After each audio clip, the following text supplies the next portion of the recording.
Out of play? Out of play. Go. Get out. Go. Go. Go in. Brother's coming in. Might be. Hey, shift. Shift to the left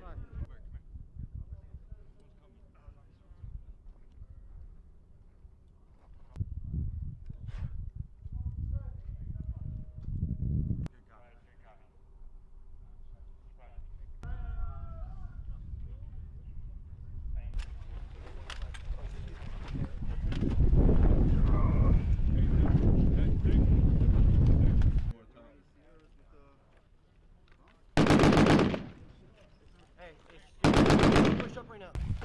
Hey, you're facing directly. Full set! Alright, go down. Somebody moving on. Over here, sir.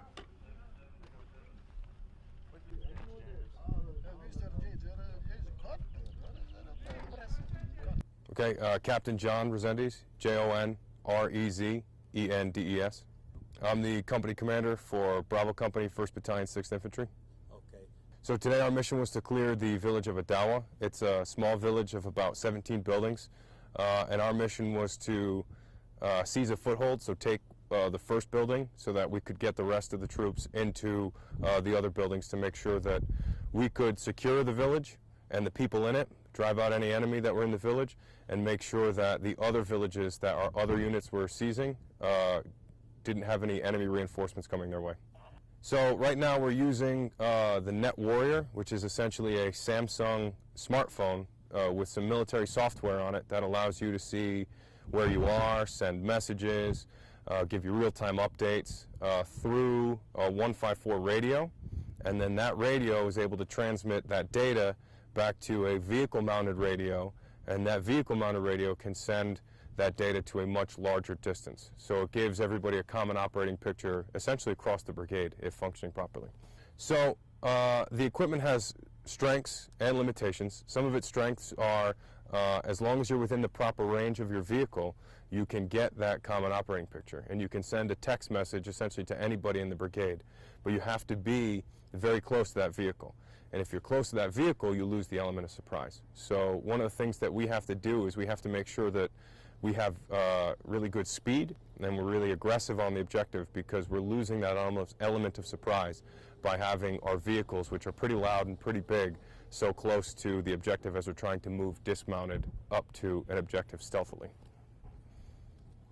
So I think the system is a great system, and I think that if we're able to work through some of the limitations and we're able to work through some of the constraints that the vehicle-mounted platform gives us, then it's a very, very effective system to give situational awareness to everybody and keep everybody on the same page. Because it's very handy knowing exactly where you are and where your subordinate units, your adjacent units, and your superior units are at any given time. It's just a matter of ensuring that we have the proper, I guess, bubble to make sure that the range is out where it needs to be to make sure that we have that common operating picture for everybody.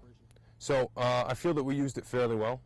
We used it as part of our planning process to make sure that everyone had within the company the same idea of where the objective was, where we were going to stop before the objective, where we were going to dismount from our trucks, which buildings needed to be cleared, what the building numbers were, and it enabled our planning process and our rehearsals. And that was one of the biggest gains for us, was to get that shared understanding beforehand, and then having that real time on the objective without having to say, pull out a map.